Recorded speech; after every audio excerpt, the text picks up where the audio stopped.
Abra sua Bíblia comigo.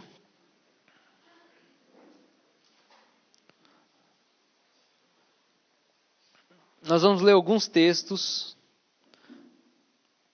E eu queria pedir que você abrisse sua Bíblia comigo. Primeiro em Efésios, capítulo 4. Desculpa. 1 Coríntios 15. Abra sua Bíblia, 1 Coríntios 15, verso 33.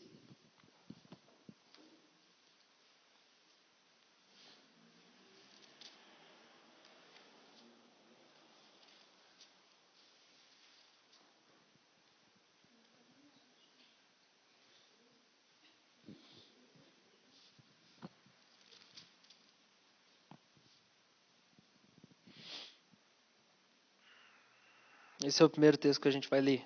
1 Coríntios 15, 33. Diz assim. Quem achou, diz achei. Que bom. Não vos enganeis. As más conversações corrompem os bons costumes. Tornai-vos à sobriedade como é justo, e não pequeis, porque alguns ainda não têm conhecimento de Deus, e isso digo para a vossa vergonha. Esse é o primeiro texto que nós vamos ler. O segundo texto nós vamos ler Efésios capítulo 4, verso 29. Efésios 4, 29.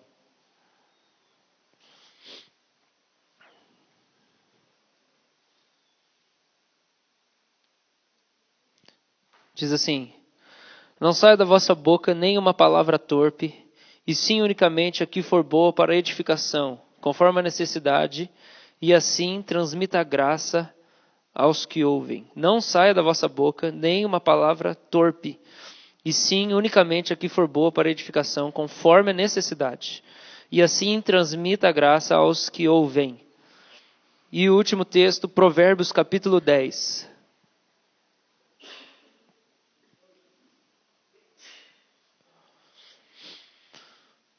Provérbios 10, 11.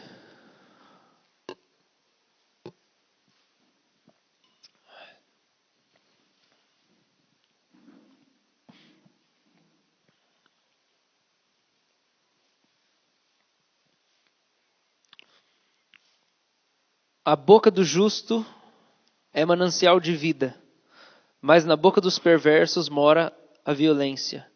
A boca do justo é manancial de vida, mas na boca dos perversos mora a violência.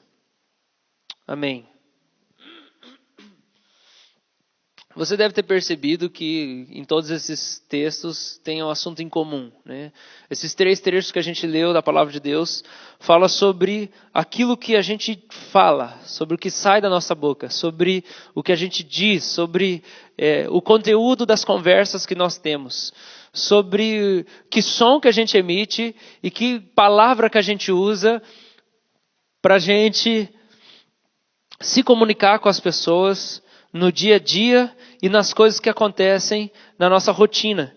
Então, a fala, gente, ela é inevitável. A gente precisa falar. A gente precisa dizer, a gente precisa comunicar. A não ser que você saiba linguagem de sinais, Libras, que é... O que significa Libras? Isso mesmo. A não ser que você saiba isso, ou você realmente não consiga falar, ou você seja bom na telepatia, você precisa falar. Falar é uma necessidade, a gente precisa conversar. E a gente acredita que a coisa mais importante na vida de alguém é ouvir o que Deus fala. Então, falar é algo que a gente aprende com o próprio Deus, que faz parte da nossa existência. Eu falo, logo existo. A grande questão que a gente vê aqui nesses 3 textos e que a Bíblia vai trazer para nós é que o jeito da gente falar e o que a gente diz faz muita diferença para os nossos relacionamentos. Aquilo que eu tenho dentro de mim, aquilo que eu tenho dentro da minha cabeça, aquilo que eu pensei, aquilo que eu digeri, que eu mastiguei, e E a maneira que eu vou transmitir isso para você é o grande segredo da vida. Eu consegui fazer com que você entenda o que eu penso e o que eu sinto de um jeito que você entenda exatamente o que eu estou querendo dizer. A comunicação é uma grande luta para nós. E esse texto está falando que esses 3 textos que a gente leu, o primeiro que fala as más conversações corrompem os bons costumes, a gente precisa voltar à sobriedade e falar de maneira justa.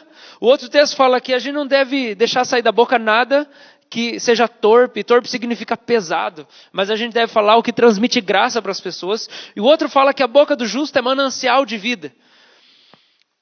E esses textos estão falando da nossa comunicação como pessoas.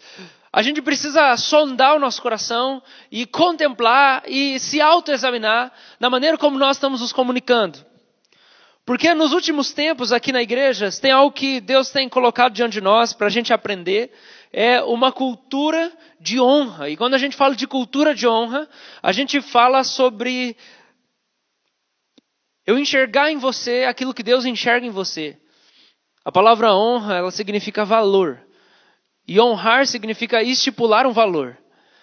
Então, lendo Romanos essa semana, eu vi várias vezes como Paulo utiliza a palavra honra. E tem um momento em que ele fala assim, pagai a cada um aquilo que lhe é devido.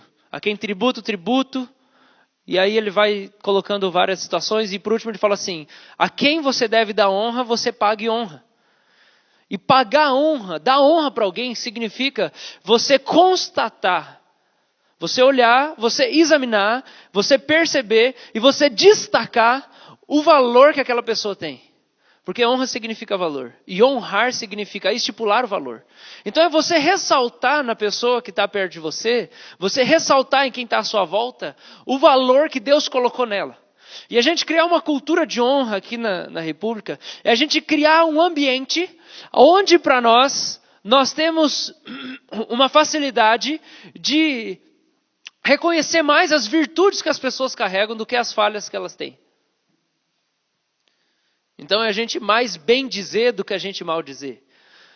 É mais na nossa comunicação, o jeito como a gente fala com as pessoas. E aquilo que a gente fala tem um propósito. É uma comunicação com um propósito. Você criar uma cultura de honra, levando em consideração esses textos que a gente leu, a gente ter uma comunicação com um propósito. Onde tudo que eu falo, o tempo inteiro, naquilo que eu converso com você, eu estou tentando, na verdade, destacar aquilo que tem de precioso em você. Porque depois que o sangue de Jesus foi derramado por você, a fé foi gerada em você, você abriga dentro de você um tesouro, porque você é um vaso de barro, mas dentro de você tem o tesouro do Senhor. E a gente é chamado para reconhecer o tesouro que cada um carrega dentro de si mesmo. Então, para eu honrar você, eu preciso te ver como você é. E ao ver você do jeito que você é, através do sangue de Jesus, com todo o valor e a preciosidade que você tem, eu preciso olhar para mim mesmo e reavaliar a maneira como eu me comunico.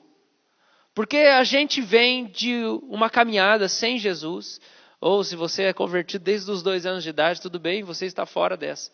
Mas se você vem de uma caminhada sem Jesus, você desenvolveu uma comunicação que está extremamente carregado com a cultura de onde você veio, dos hábitos que você tinha, do conteúdo que fazia parte da cultura que você consumia, do ambiente familiar de onde você vem. Então toda a sua comunicação acaba vindo carregado com um monte de expressão e com um monte de termo e um tom de voz que não revela a identidade que as pessoas têm no Senhor. Então o texto fala assim, as más conversações, não se enganem, as más conversações corrompem os bons costumes. John MacArthur comenta sobre esse versículo e diz assim, por meio de palavras ou exemplos, os amigos ímpios exercem influência que corrompem. Aquilo que a gente diz muda aquilo que a gente pensa. A maneira como a gente emprega as palavras muda a maneira como a gente se enxerga. Gente, a comunicação dentro de casa, no dia a dia, o jeito como a gente se trata, os apelidos que a gente se dá, As brincadeiras que a gente faz dentro de casa mudam a maneira como a gente vê um ao outro. Mesmo que a gente considere aquilo tudo muito normal. Então eu quero falar aqui sobre honra, sobre como a nossa comunicação nos discipula muito mais do que a gente pode imaginar. As nossas conversas e a nossa comunicação nos discipulam muito mais do que as pregações de domingo. Porque a maneira como você conversa e se relaciona e se comunica de segunda a sábado na sua casa, no seu local de trabalho, ou seja lá onde você frequente, fora do horário de culto, até dentro da igreja, reforçam informações e sentenças a seu respeito. E aquilo discipula você, e aquilo entra na sua cabeça e fica abrigado.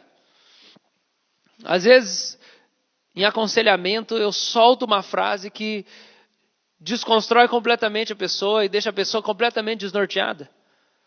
E aí eu preciso parar e deixar a pessoa colocar tudo para fora e explodir, se manifestar, porque eu não sabia que aquela frase que eu usei acessou uma frase que a pessoa escutou a vida inteira dentro da casa dela, que foi sempre ofensiva.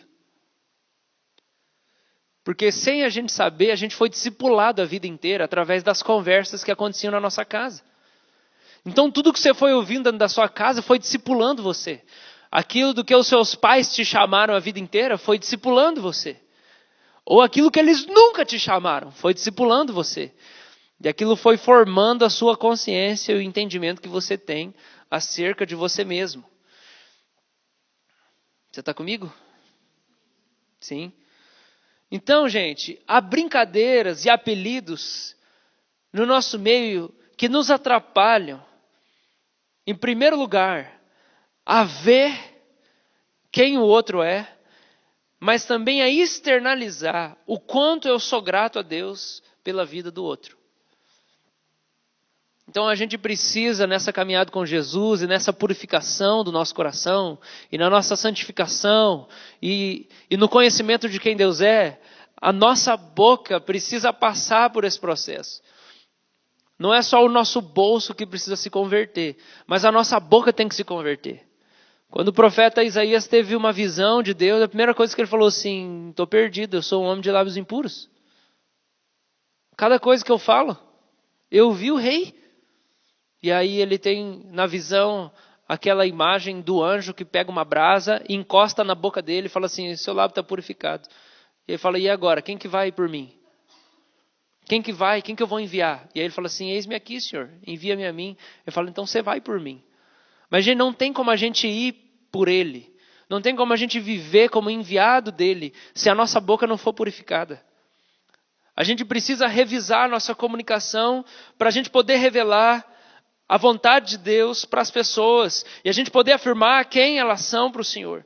Então existem, e aqui eu quero tratar nessa manhã, especialmente sobre algumas expressões e brincadeiras ou apelidos que a gente pode ter no nosso meio, que você pode ter na sua casa e que pode ser muito prejudiciais para você e você nunca percebeu isso. Então existem brincadeiras, gente, de fato que são prejudiciais para as nossas famílias e para a igreja também. E aqui eu quero dizer uma coisa, que há brincadeiras que nós fazemos aqui no nosso meio e que você faz na sua casa, e que essas brincadeiras têm aparência de liberdade. E essas brincadeiras têm aparência de intimidade. Mas elas não significam intimidade, não significam liberdade. E ser brincalhão, num certo sentido, não é a nossa identidade. Porque existem brincadeiras ofensivas. Paulo usa a palavra aí que talvez você nunca entendeu na sua Bíblia, chocarrice. Você vai ler lá na revista atualizada, cuidado, não sei o que, e aí ele vai falar das obras da carne. Aí ele fala assim, sem chocarrices. E aí você nunca soube o que era chocarrice. Chocarrice é uma zombaria sarcástica, que ofende e que machuca. Então, a alegria e a liberdade, elas são marcas nossas. Devem ser marcas da igreja que vem da cruz de Jesus. Ele conquistou isso para nós, liberdade e alegria. Mas existem brincadeiras que são prejudiciais, que não são marcas do Senhor Jesus para nós. não são a nossa identidade, e há brincadeiras que nós não precisamos ter e carregar na nossa convivência para dizer que a gente é livre, ou que a gente é alegre. Então a gente precisa revisar o nosso vocabulário, e a gente precisa revisar as coisas que a gente fala. É muito difícil isso. Sabe por quê, gente? Porque a gente vem aqui para o culto, isso talvez seja a coisa mais difícil de ser transformada na vida de alguém. Porque você chega aqui no culto, e aí você entra no modo culto. E aí você fala tudo o que a gente diz para você falar. Você fala assim, adoro o Senhor. Aí você busca lá e começa a adorar o Senhor. Canta essa canção para Jesus. Aí você canta, porque alguém falou para você cantar. E aí, vai lá e fala para o seu irmão que ele é uma benção. Você vai lá e fala para o seu irmão que ele é uma benção. Mas aí boa parte de nós, pode ser que quando sai daqui não canta nada. Você não canta durante a semana. Você não canta no seu trabalho. Você não louva Jesus no seu trabalho. Você não canta quando você está lá na sua casa. Você não fala aquilo que você fala aqui. Então aqui parece que a gente entra no modo culto, e aí a gente fala as coisas. E aí você aqui vive e se comporta de um jeito que parece que é esperado de você. Mas aí quando acaba esse momento, você não precisa nem sair da porta para fora. Na hora que acaba o momento, você libera tudo que você é de verdade. E aí você fala de um jeito, e você pensa de um jeito, você diz de um jeito. Você vem, você escuta a palavra, você chora no apelo. Mas parece que é difícil entrar no jeito como você se comporta naturalmente quando você está fora daqui. Estão entendendo, gente? Parece que é um outro lugar. A gente tem reverência e seriedade quando a gente está aqui, e a gente pensa assim, eu vou adorar Jesus. Mas é na hora que acaba esse tempo, parece que não existe mais nada. Então esse é um grande desafio para nós, para a gente sondar, porque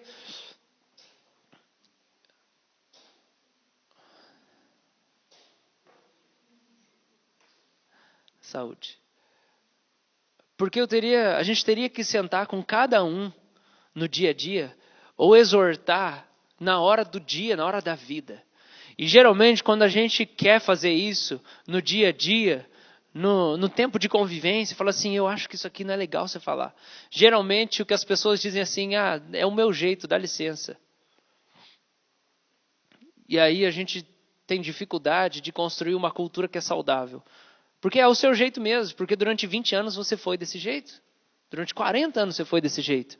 Só que esse jeito não revela graça. E Paulo fala assim, não sai da sua boca nada que não transmite graça. E a gente leu o Provérbios 10:11 e fala assim, a boca do justo é manancial de vida. Então eu quero propor aqui para nós, gente, que existe um jeito da gente ser alegre, existe um jeito da gente ser livre. E existe um jeito da gente se comunicar nos diversos níveis de comunicação. E eu estou falando de comunicação quando você tem que conversar sério com alguém, discutir a relação. Porque parece que a gente só se preocupa com as palavras que a gente vai usar quando a gente vai ter que ter uma conversa séria com alguém lá dentro de casa. Ou na igreja. Vou ter que conversar sobre isso. E aí você pensa nas palavras. Esse é um nível de comunicação. É quando você tem uma conversa séria, você tem que lidar sobre algum assunto. Mas um outro nível de comunicação são comunicações desnecessárias, mas que fazem parte da nossa vida. Brincadeiras fazem parte da nossa vida. A gente pode fazer brincadeira. Só que a gente precisa ser reformado até no jeito como a gente brinca. Tudo que a gente faz e os níveis de comunicação, na hora de você pedir para alguém pegar uma coisa para você no carro. Esqueci um negócio no carro, você pega lá para mim. Quantas vezes você já não teve briga lá na casa? Porque falou assim, olha o jeito que você fala.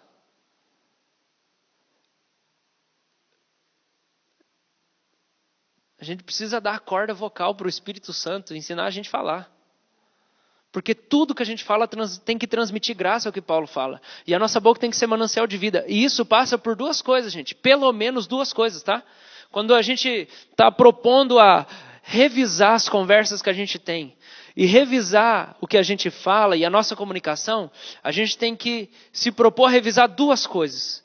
E aí você tem que começar a orar por duas coisas. Você pode escrever aí. Você tem que revisar o conteúdo daquilo que você diz e você tem que revisar o tom da sua voz.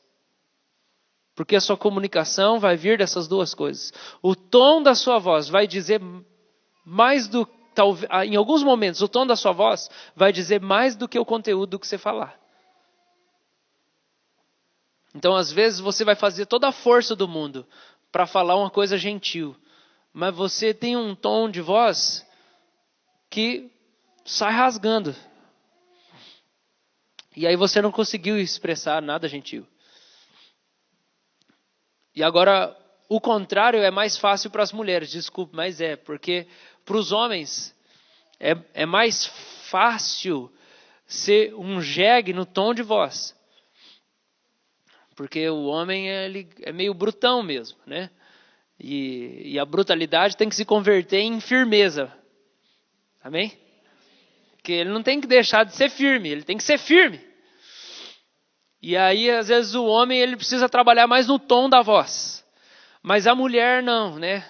O canto da sereia é uma coisa natural. O lábio doce, né? O biquinho doce, ele fala leve, fala cantando. É mais fácil para a mulher. Oh, meu bem. A Vasti dá aula para nós aqui. Pastor. Só que às vezes, para a mulher é mais fácil se utilizar do tom de voz para poder enfiar a faca. E aí você fala de um jeito doce aquilo que é muito agressivo.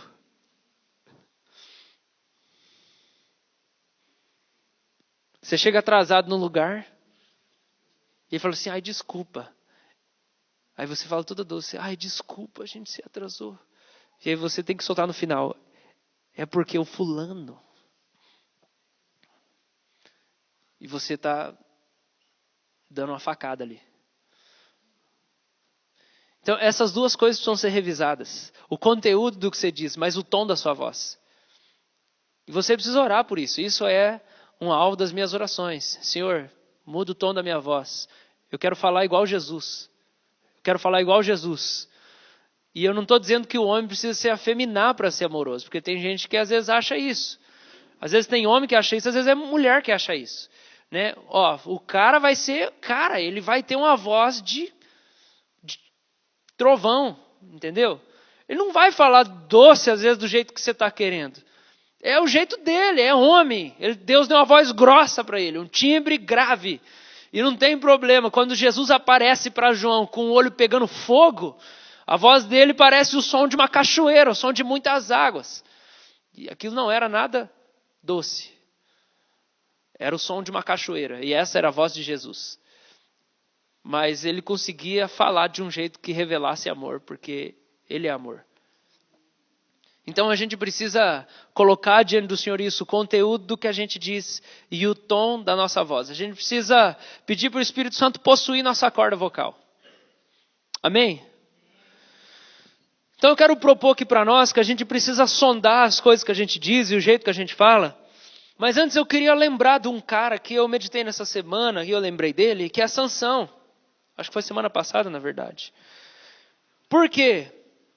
Porque Sansão, gente, em Juízes capítulo 15, você não precisa abrir lá, eu só vou passar por ele antes de entrar em 2 pontos aqui para a gente pensar. Sansão, ele derrotou os seus inimigos filisteus lá em Juízes 15, porque ele foi provocado por eles.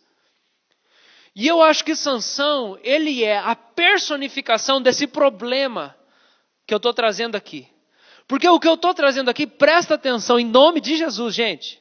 O que eu estou trazendo aqui para nós é a ideia de que nós podemos ser bons em tudo na nossa vida e menosprezar as pequenas coisas. Nós ganhamos as grandes batalhas, mas nós menosprezamos as pequenas coisas. E esse é um grande problema para nós. Eu vou dar um exemplo bem exagerado aqui. Mas é assim mesmo. A gente às vezes acha que as pequenas coisas não afetam a nossa vida e o nosso dia a dia. Só que quem sofre mais com as pequenas coisas? Nós e a nossa família. Porque as pequenas coisas são grandes coisas com o passar dos anos. E aquilo vai se tornando uma coisa que fica insuportável. E aí você vai visitar a família da pessoa, e a família da pessoa está assim, completamente rebentada. E aí você vai perguntar assim para a mulher, né? Mas o que foi, mulher? Qual que é o problema do cara? Qual que é o problema desse homem? E aí ela vai falar um monte de coisa que você fala assim, ué? Não, porque ele deixa a meia aqui, porque ele fala assim comigo, porque ele não lava a louça e não sei o quê. E o casamento acaba por causa disso. Então um fio por causa disso. Você fala assim, gente, Mas como que uma meia vai acabar com o casamento? Ele falou assim, eu não aguento mais o jeito que ele fala. E aí você vê assim, mas o cara não tem nada de diferente. Ele nunca xingou essa mulher aqui. Ele te xinga? Não, ele não xinga, mas o jeito que ele fala comigo. E você fala, mas peraí, não faz sentido. Então, a gente acaba tendo grandes vitórias e pensando nas coisas grandes e menosprezando as pequenas. O problema é que, às vezes, as coisas mais importantes da nossa vida, elas são afetadas por essas coisas pequenas. Porque com o passar do tempo, essas coisas pequenas ficam muito grandes. E o Sansão é a personificação desse problema. Por quê? Porque Sansão, ele tem o voto de Nazireu, que é uma consagração especial no povo de Israel. Então ele não bebe vinho, ele tem todo um tipo de vida lá, ele não corta o cabelo, ele não bebe nem vinho, nem come uva, nem nada. Ele é um cara que se consagra ao Senhor. Então ele tem o voto de Nazireu, ele é um juiz do povo de Israel, ele é um cara ungido, e ele tem muitas vitórias, e ele tem superpoderes. E ele traz libertação e proteção para o povo muitas vezes. Só que qual que é o problema de Sansão? Apesar de toda essa coisa grande dele, o problema de Sansão é que ele é imoral. Sansão é a personificação do anti-herói. É aquilo que hoje a gente tem como anti-herói. Quem que é o anti-herói? O anti-herói é o Hancock. Já viram o filme do Hancock? É o Will Smith lá. O que ele faz? Ele salva o mundo, só que ele é um bêbado. O cara é um alcoólatra. Ele salva o mundo, só que ele destrói a rua inteira. E ele está bem de boa. E todo mundo hoje fala assim, é isso mesmo, eu acho massa esse cara aí porque ninguém manda nele. Ele é do jeito que ele é mesmo e ele faz o papel dele. E isso é um problema para nós. Porque nunca a gente relativizou tanto os fundamentos da vida cristã e da moral cristã também. Então, como crente, a gente pode ser muito bom nas coisas grandes e nas coisas pequenas, a gente menospreza, não tem problema falar um palavrão, ou falar desse jeito, ou fazer essa brincadeira. Isso é exagero, deixa pra lá esse negócio, isso é legalismo. E Sansão é a personificação desse problema. Por quê? Porque apesar do voto de Nazireu, apesar de ser um juiz, e apesar de muitas vitórias, Sansão é alguém imoral, ele não tem caráter, ele não tem prudência. Por exemplo, você vê que Sansão passava no meio da vinha. Você vai ler, é uma coisa muito sutil, mas quando você lê a história de Sansão, você vê que ele passava no meio da vinha. O cara era proibido, por causa do voto de Nazireu, comer uva, ou tomar suco de uva, ou tomar vinho. E a Bíblia fala que ele passava no meio da vinha. Ele passava lá no meio, ele ficava lá, entendeu? Andando no limite, não tem problema isso aqui, deixa pra lá. O que acontece? Você vê que Sansão chega uma hora que ele extrapola tudo. Ele acaba pegando uma mulher filisteia, ele acaba casando com Dalila, que não é do povo dele. E chega um momento que Sansão, porque ele tem uma ideia de que ele cumpre a missão, o papel, o chamado dele, e aí o resto não importa. Tem lá um desencontro com o povo filisteu, Sansão pega 300 raposas. E ele amarra uma na outra e toca fogo nelas. E aí ele solta elas na floresta dos filisteus. E aí ele mete fogo na plantação e a Bíblia fala que é bem no tempo de colheita. E ele põe fogo em tudo. O que acontece depois? Os filisteus matam o sogro e a esposa dele. Por vingança. Por que eu estou falando de Sansão? Porque eu quero que a gente pegue faça uma analogia de que o problema de Sansão foram as raposas. O problema de Sansão foram as coisas pequenas que ele menosprezava. Que ele falava, não tem problema. Isso aqui não tem problema. Eu sou o cara ungido, eu sou o juiz de Israel, eu liberto o povo, então eu faço o que eu quiser. Uma coisa não compensa a outra. O problema foi que as raposas de Sansão mataram o sogro e a esposa dele. Por coisas que a gente acha que não vão fazer mal nenhum para nós. Às vezes podem destruir a nossa família. E às vezes podem destruir aquilo que Deus tem preparado para nós.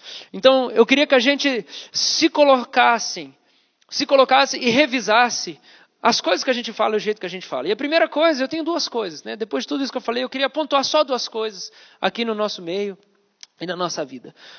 Eu não tenho nome para isso. Mas a primeira coisa são brincadeiras de formar casal.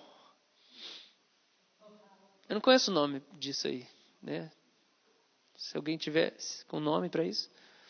Mas, gente, brincadeira de formar casal. Então, brincadeira de formar casal é muito prejudicial. Por quê? Porque muitas vezes a pessoa que forma o casal, na cabeça dela, e externaliza isso, ela faz isso, na verdade, porque ela tem uma malícia no olhar. E ela está o tempo inteiro pensando em relacionamento. Então, o que move essa brincadeira é a malícia. É uma maldade, assim, bem sutil. O problema dessa brincadeira é que ela levanta o muro entre as pessoas. No momento em que você está lá caminhando e convivendo na igreja e se relacionando, e aí alguém faz uma brincadeira de você com outra pessoa. Eu ia dar um exemplo aqui, só que aí eu ia fazer a brincadeira, então.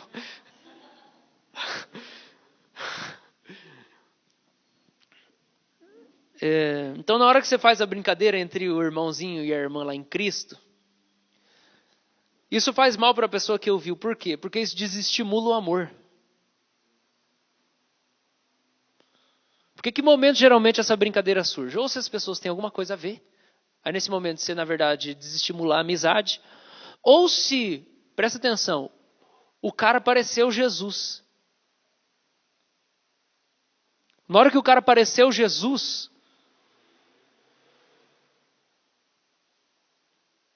o diabo fez a malícia na cabeça de quem observou transformar aquilo numa piada.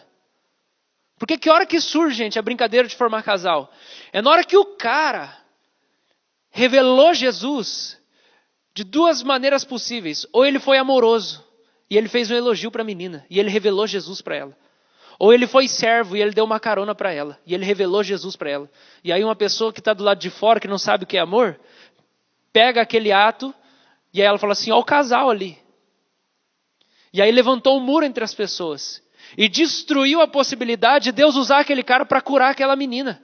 Ou usar aquela menina para poder curar aquele cara.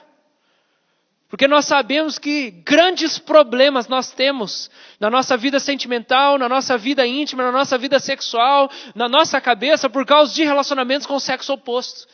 E o jeito que Deus vai curar os relacionamentos que nós temos e as feridas com o sexo oposto é levantando pessoas do sexo oposto para ministrar na nossa vida a pureza, o amor, o serviço e revelar Jesus. E o problema da brincadeira de casal é que você faz uma brincadeira de casal na hora que o cara revelou Jesus para a menina. Com toda a pureza ele foi lá e ele elogiou. Ele falou assim, nossa, como você está bonita hoje. Nossa, você é uma mulher de Deus. Nossa, como é bom ter você aqui na igreja. É sempre bom ouvir você cantando. Ou então, como é bom você ministrar louvor. E as pessoas acabam criando uma barreira de elogio. E a gente não consegue revelar o amor de Jesus. Qual que é o problema? A gente não cria uma cultura de honra. Porque uma cultura de honra é onde eu valorizo a virtude que existe em você. Então eu preciso falar, eu preciso comunicar, eu preciso externalizar a virtude de Jesus que existe em você. Então eu preciso dizer para você quem você é. Eu preciso dizer para você como você é valiosa, como você é bonita. Porque às vezes nunca ouvi um elogio dentro de casa. E aí Deus vai levantar o cara para elogiar ela. Vocês estão entendendo? Então esse tipo de brincadeira impede Deus de gerar uma cultura saudável no nosso meio. E dentro de casa também. Porque, gente, às vezes você vê família onde parece que o que mais acontece lá dentro, e vem até dos pais, muitas vezes, é tentar casar a menina. E o fulaninho, e aquele da igreja, e aquele da igreja. Meu Deus, gente, você está discipulando.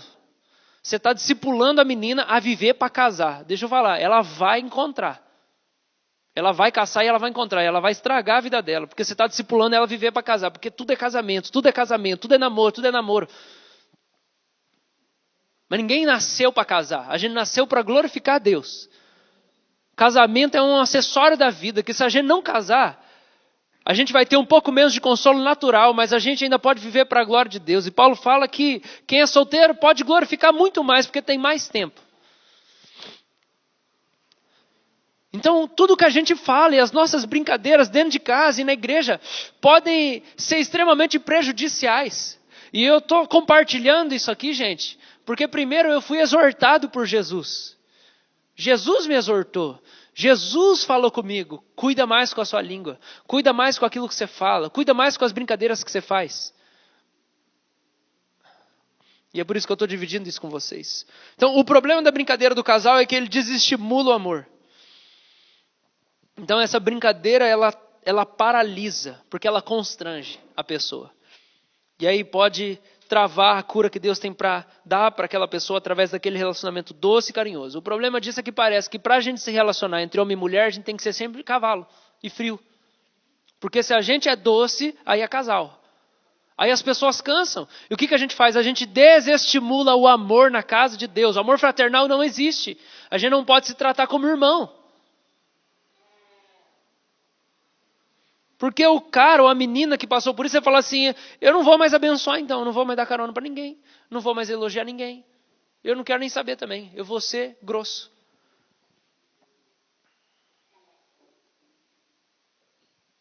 Talvez você está assim, nossa, está sendo exagerado.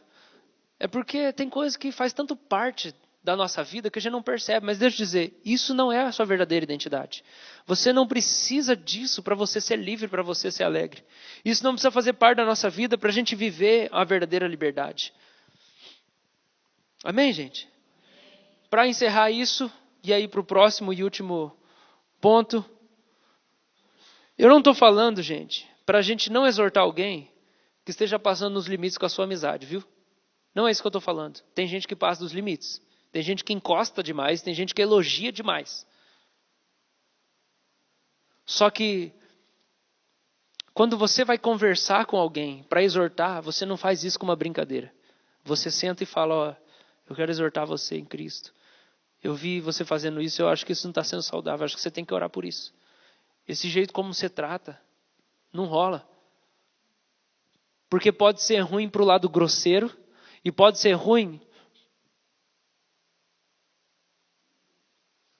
para a melação. Todo mundo entende a melação? Fica abraçando demais, encostando demais, migué demais. Tem hora para você elogiar. Então, quando você vê um negócio desse, você não faz uma brincadeira. Você fala assim, deixa eu falar uma coisa.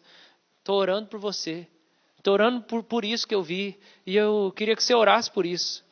Recebe isso aqui, eu acho que você precisa sondar e repensar a maneira como você tem se relacionado e comunicado. A gente precisa também exortar quem passa dos limites.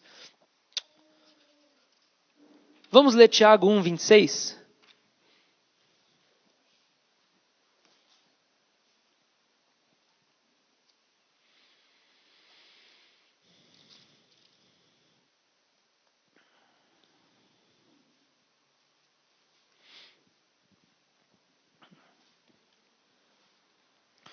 Se alguém supõe ser religioso, deixando de refrear a língua antes, enganando o próprio coração, a sua religião é vã. Se alguém supõe ser religioso, deixando de refrear a língua, antes enganando o próprio coração, a sua religião é vã. Tiago pega pesado, né? Mas ele está falando a verdade porque é o irmão de Jesus. É o meio-irmão de Jesus. E irmão de Judas, né? Se você não sabia, o Tiago é o meu irmão de Jesus. Ele é irmão de Jesus. Biológico, tá? Filho de Maria. Então, gente, o que ele está falando aqui? Ele está falando o seguinte. Se você acha que você é espiritual, que você é religioso, se você é piedoso, e você não controla o que você fala, você está se enganando. Por quê? Porque a boca fala do que está cheio o coração. E se o que você fala não procede de fé, então o seu coração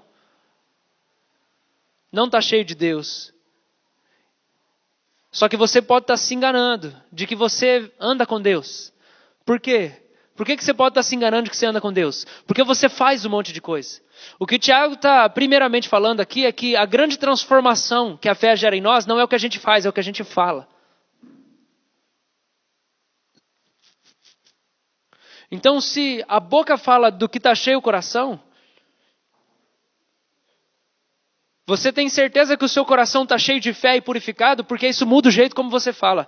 Agora, se o seu jeito de falar não mudou, a sua fé é em vão. Foi isso que ele falou. A sua religião não está valendo de nada, Porque a grande transformação da fé é nas coisas que você fala, e não só o conteúdo, é o tom da sua voz.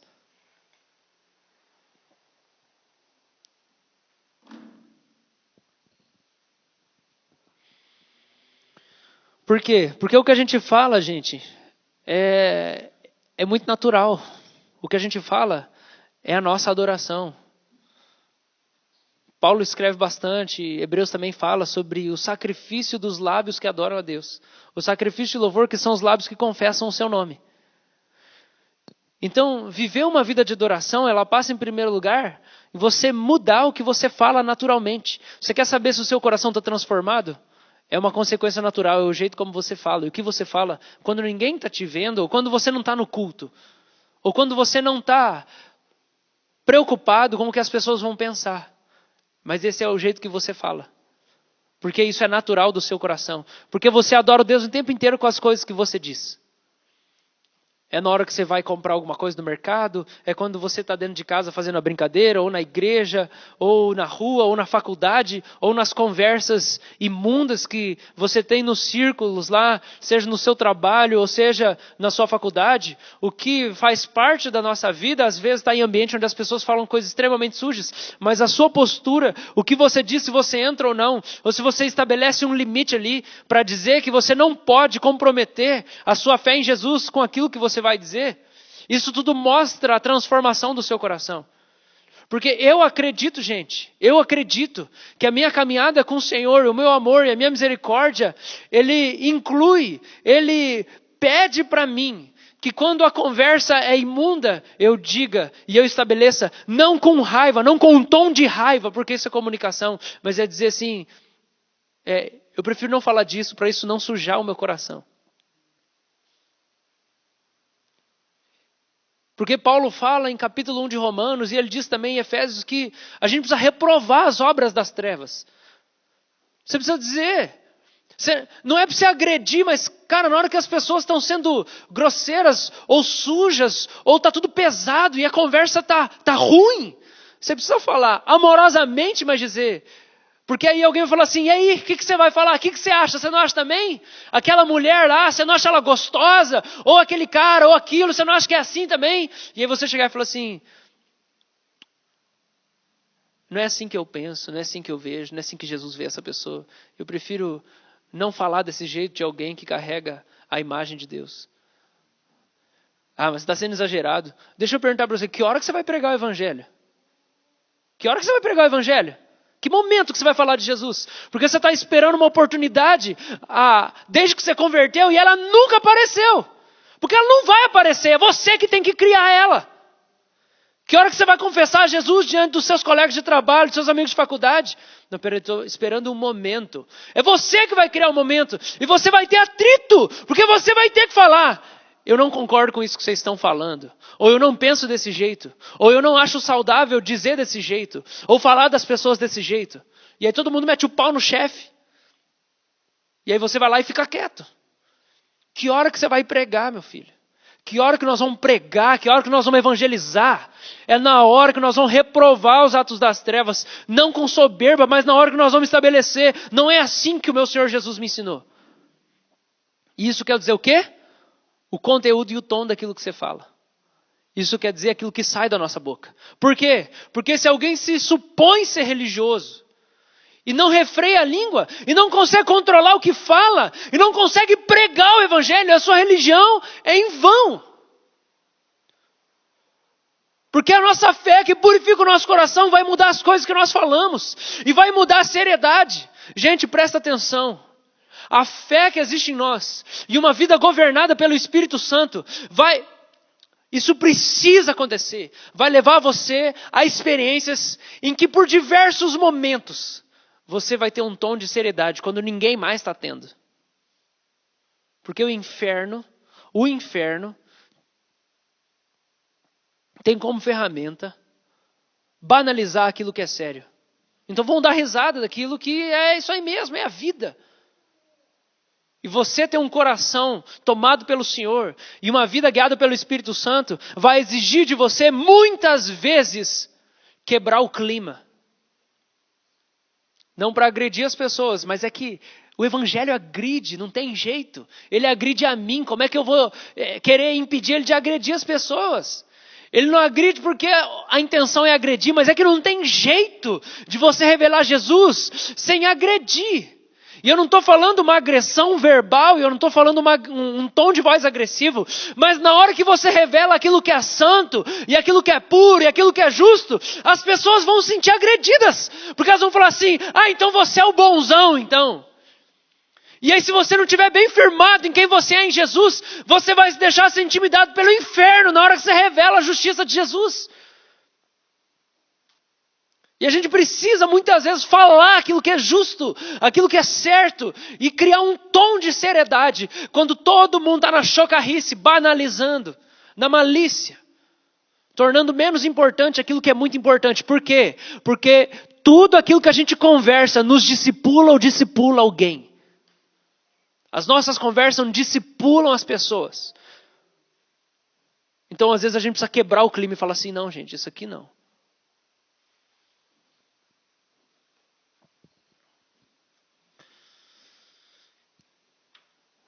Última coisa que eu queria ressaltar. Primeiro, eu falei sobre a brincadeira de casal. E a última coisa que eu queria falar era sobre apelido. E brincadeiras que fazem menção à velha vida, ao velho homem. Apelido ou brincadeiras que fazem menção à velha vida. Danny Silk diz assim, em uma cultura de honra, os líderes lideram com honra, tratando corajosamente as pessoas de acordo com os nomes que Deus lhes dá, e não de acordo com os apelidos que elas recebem por outras pessoas. Uma cultura de honra é quando eu trato você pelo nome que Deus te deu. Que nome que Deus te deu? Do que Deus te chama? Do que Deus te chama? O que o Novo Testamento diz para nós que Deus nos chama tantas vezes, quando ele fala que nós somos lavados no sangue de Jesus? Paulo fala, eu, servo de vocês, aos irmãos eleitos, filhos da luz, filhos da obediência, servos da justiça, filhos amados de Deus. E eu acho que esse é um aspecto que a gente ainda não redimiu e que a gente não conseguiu trazer para nós no nosso processo de desintoxicar do sistema, né? Porque eu acho que a República nasce de muitas coisas, mas um dos intentos da República é desintoxicar do sistema religioso. A gente quer desintoxicar da religião. A gente quer ser livre da religião, do jugo do fardo. Só que no surgimento da República, no desenvolvimento de uma cultura que a gente está querendo criar, a gente ainda não conseguiu redimir esse trato pessoal. As piadas, as brincadeiras, os insultos, a gente ainda não consegue perceber como isso é nocivo para nós. A gente ainda não conseguiu redimir o irmão. A gente faz piada sobre chamar o outro de amado. A gente faz piada sobre chamar o outro de irmão. Aquilo que a gente faz piada, Paulo fazia com paixão. A gente transformou em piada aquilo que Paulo falava com lágrimas. Aquilo que queimava no coração de Paulo, aquilo que queimava no coração de Jesus quando ele falou assim, qualquer um que faz a vontade de Deus é meu pai, ou meu irmão, ou minha irmã, ou minha mãe. E aí a gente discipula em tudo que a gente fala. E eu acho que falta da nossa noção de família tem a ver porque a gente não tem graça e virtude para chamar o outro de irmão. A gente prefere chamar do apelido ainda. Então, a gente precisa redimir isso e começar a se chamar dos nomes que Deus nos dá. Filhos da luz, filhos da obediência, filhos de Deus, servos da justiça, eleitos de Deus, amados de Deus, profetas, sacerdotes. É porque parece que chamar as pessoas assim carrega uma coisa de santarrão, né? Fala, profeta. E aí, servo de Deus? E aí, meu irmão, minha irmã? Gente, só que é isso que a gente precisa para poder reprogramar o nosso cérebro. Para a gente poder se sentir amado e se sentir parte da família. E a gente começar a se chamar dos nomes, porque foi Deus que deu esses nomes para a gente. Não foi um sistema religioso. Não foi a instituição religiosa que os caras de terno e gravata inventaram.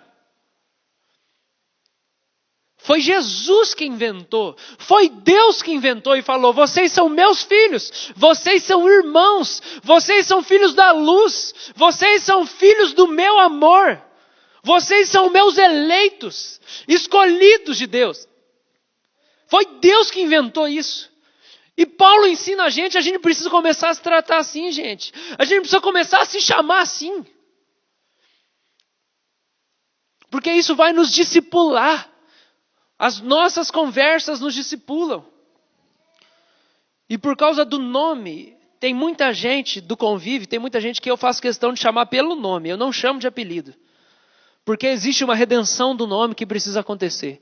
E existe uma redenção não só dos títulos que Deus nos dá, biblicamente, que o Pai nos chama como filhos, mas existe também uma redenção do nome que você tem. Porque muitas vezes o nome que você tem é carregado de uma carga negativa. Porque você só ouvia sua mãe ou seu pai te chamar pelo nome quando você tinha feito alguma coisa errada.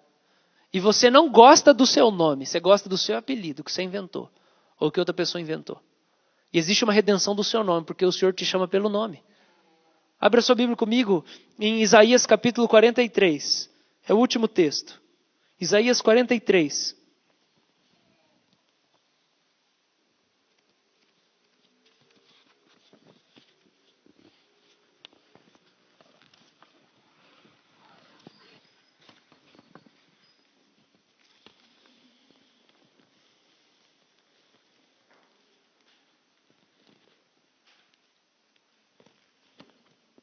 Isaías 43, verso 1. Olha só.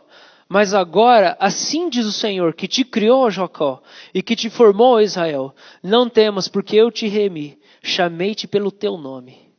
Tu és meu. Como que Deus nos chama, gente? Se a gente quer ser imagem e semelhança do Senhor, se a gente quer criar uma cultura do céu na terra, a gente tem que fazer o que Deus faz. E Deus chama a gente pelo nome. Deus chama a gente pelo nome. Entenda, eu não estou falando que dar apelido é pecado. Eu estou falando que os apelidos carregam sentidos e significados que podem não ser a nossa verdadeira identidade.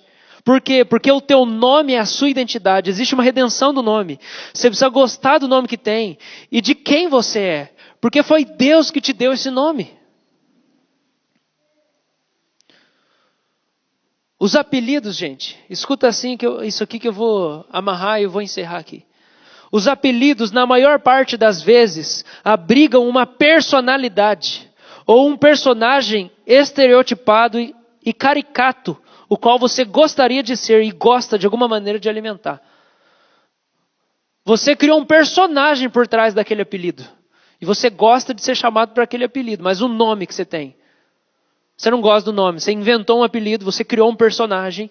Deixa eu falar, Deus te chama pelo seu nome, não pelo seu apelido. Você não é o personagem por trás desse apelido. Você é aquilo que o Senhor diz que você é. E Ele vai te remir, Ele vai te chamar pelo teu nome. O livro Cultura de Honra, ele também fala sobre isso. E ele diz assim, bem, nossa família define as circunstâncias do nosso nascimento. Você e eu adquirimos uma identidade a partir daqueles com quem crescemos. E é muito difícil essa identidade mudar e se expandir quando ela já está estabelecida na percepção daqueles que nos cercam. É mais ou menos assim. Digamos que você seja o mais moço de uma família de 5 filhos. Embora você seja adulto, todos ainda o veem como Joãozinho. Quando você chega para as reuniões de família, eles o agarram, se revezam, esfregando sua cabeça e desmanchando o seu cabelo e dizendo, como vai nosso Joãozinho? Como vai você, Joãozinho? Mas papai, eu sou o principal executivo da IBM. Eu sei, filho, mas você vai sempre ser o nosso Joãozinho. Você carrega uma identidade particular em um ambiente cheio de pessoas que lhe são muito familiares. Toda vez que você está com elas, elas olham para você de uma maneira e diz, haha, olha para você, você nunca vai fugir da caixa onde nós te colocamos com esse apelido. Ora, essa identidade pode ser uma caixa muito confortável. Você pode ser respeitado e admirado por sua família, mas a realidade é que só Deus, aquele que projetou cada um de nós, entende a nossa verdadeira identidade e chamado. E para descobrir e se tornar quem Ele nos criou para sermos, precisamos ir além dos limites do que a nossa família espera de nós.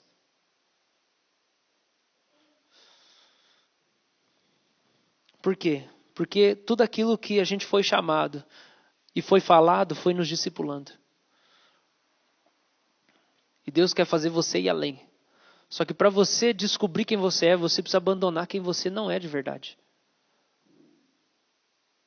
Às vezes apelidos carregam pesos muito grandes que impedem você de descobrir quem você é para Deus. Você vê que Deus precisa fazer isso e Ele leva isso a sério, porque toda vez que Ele transformou os grandes homens da Bíblia, Ele mudou o nome deles. Ele deu um nome para eles. Abrão significa pai exaltado. Ele falou, seu nome não vai ser Abrão, seu nome vai ser Abraão, pai de nações. Eu mudei o seu nome porque eu tenho algo grande para fazer em você. Jacó, que significava enganador. Você não vai chamar Jacó, você vai chamar Israel, que significa príncipe com Deus. Você não é o enganador, você é o príncipe com Deus. E aí dele veio o quê? O povo de Israel. Jesus, o nome Jesus é um nome muito comum, gente. Que vem da palavra hebraica que é Yeshua, que significa Josué. O nome Jesus e Josué é a mesma coisa. Josué, Jesus. Você vê até no Novo Testamento que tem mais Jesus. Existem mais Jesus no Novo Testamento. Só que o nome de Jesus, o diferencial do nome de Jesus é Cristo. Cristo. Porque Cristo, que significa Messias, que também é Messias, e que significa ungido, carrega o significado daquele que é a resposta prometida por todos os clamores do Antigo Testamento. E é aquele que é anunciado por todos os profetas no Antigo Testamento. O Messias, o Cristo, o ungido de Deus, aquele que é o Rei das nações, que vai nos libertar, que vai dominar o planeta Terra inteiro, que vai exercer autoridade de imperador. O Filho de Deus, quem é? É o Cristo. É o Cristo. Ele é o Cristo. Jesus é o Cristo, gente, porque Jesus é um nome comum. Mas Cristo é o título, é o nome que só Jesus, o nosso Senhor, recebeu. Jesus, ele acaba recebendo outros nomes também, que revelam a identidade dele. Que quando Maria está grávida, o anjo chega lá e fala assim, o nome dele vai ser Emanuel, que significa Deus conosco, porque ele libertará o povo dos seus pecados. É o nome dele, Emanuel. Isaías fala, porque um menino nos nasceu, um filho se nos deu, o governo está sobre os seus ombros, seu nome será Maravilhoso Conselheiro, Deus Forte, Pai da Eternidade, Príncipe da Paz. Para que aumente o seu governo e venha a paz sem fim sobre o trono de Davi e sobre o seu reino, para estabelecer e o firmar mediante o juízo e a justiça desde agora e para sempre. O zelo do Senhor dos Exércitos fará isso. Então ele fala os nomes de Jesus, e aí ele fala por que ele vai ter esses nomes? Para que o governo dele aumente sem fim. Você precisa saber o seu nome. Você precisa gostar do nome que Deus te deu. Qual é o significado do nome que Deus te deu? Você precisa perguntar para Jesus, Jesus, por que você me deu esse nome? O que esse nome significa dentro dos seus propósitos para mim? Porque o apelido que criaram para você e essa identidade é uma coisa completamente terrena, que limita você ao projeto e ao propósito que Deus tem para você nessa vida. Eu amo meu nome. Eu amo meu nome. Eu não gostava do meu nome. Por diversos motivos. Um deles é que ninguém tinha o meu nome. Não conhecia ninguém que tinha o meu nome quando era pequeno. Outro motivo que eu não gostava do meu nome é que nós somos capiar e é difícil falar com R, Arthur. Aí falava, nossa, que chato, que coisa horrível meu nome, ninguém consegue falar direito. Arthur. Aí fala, tá bom, né? Aí você inventa apelido. Vou pensar. Aí quando você está na época do Mirk, você inventa um nickname. MSN, você inventa, porque você odeia o seu nome. Aí você inventa uma coisa para você parecer mais legal do que você é. Eu tive os meus lá. Todo mundo aqui que teve desse mundo tem. Às vezes até o cara no WhatsApp lá tem outro. Já tem mais de 20 anos. Usa um apelido. Já é adulto, gente. Tem homem, mulher feita. E usa apelido.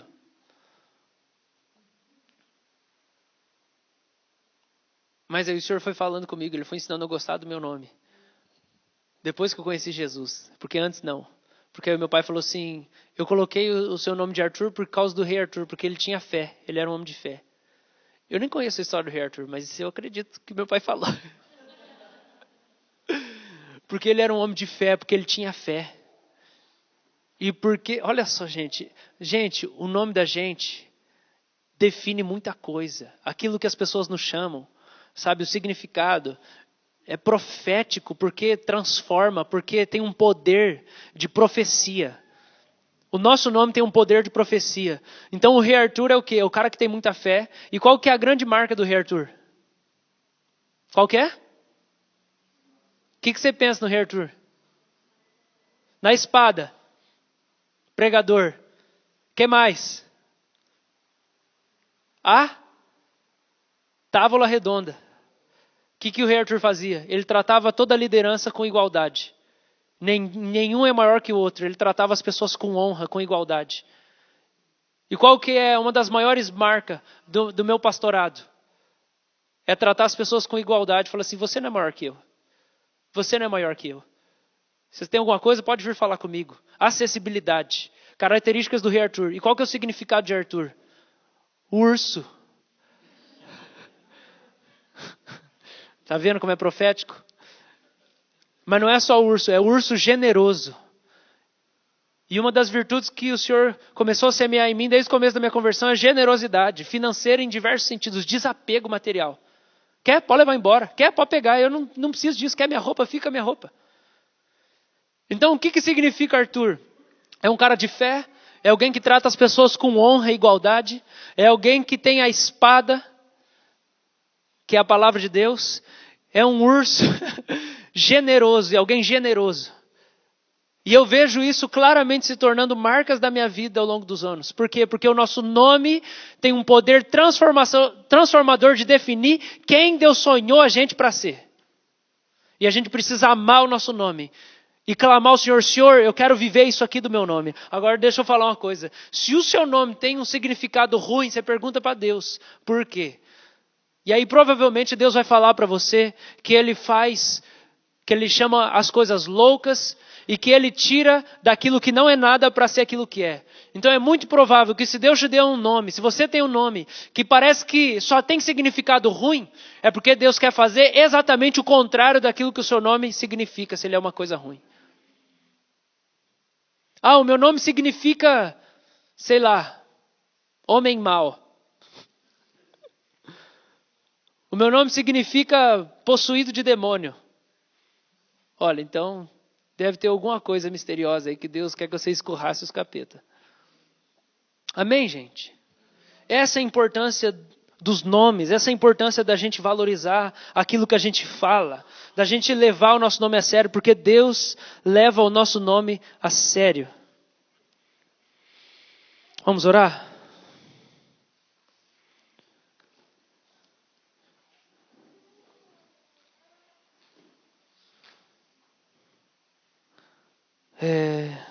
Gente, ouvir a palavra de Deus, ouvir a palavra que sai da boca de Deus, muda a palavra que sai da nossa boca.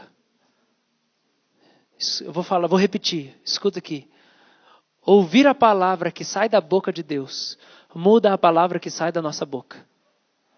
Ouvir o jeito que Deus nos chama, muda o jeito como a gente chama as pessoas. A gente vai discipular as pessoas mais com as nossas conversas e o nosso trato do que sentar e falar 1 hora seguida. Você vai educar os seus filhos mais pelo jeito como você chama eles, o tom da sua voz, do que você sentar e explicar as coisas. Não substitui de jeito nenhum.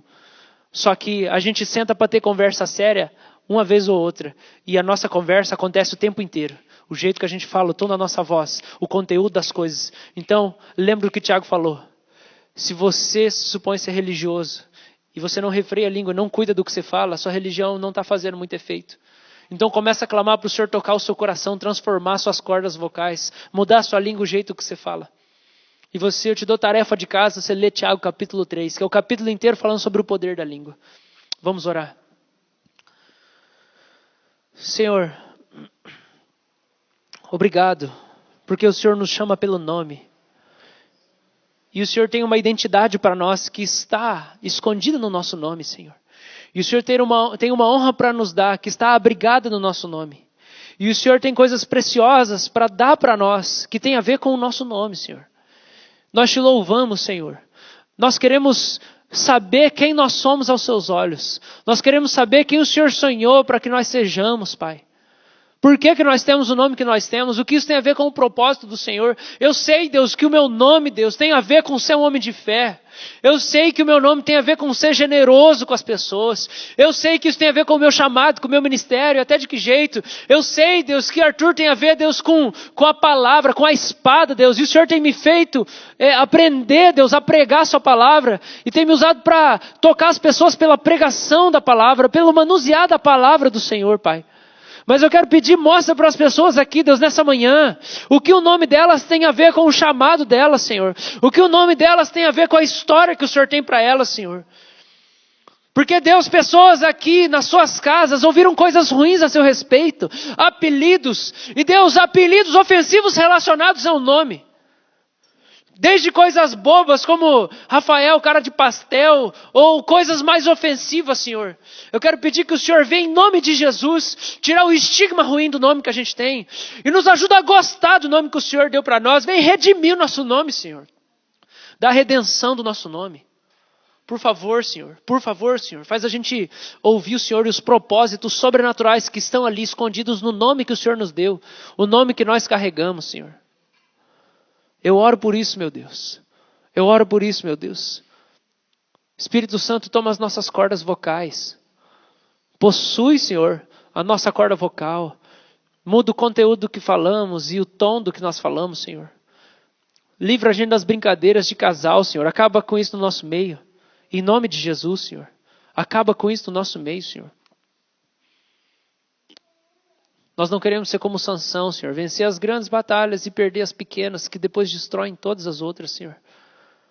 Em nome de Jesus, Pai. Abençoa a nossa casa, abençoa a nossa boca, Senhor. Em nome de Jesus, amém.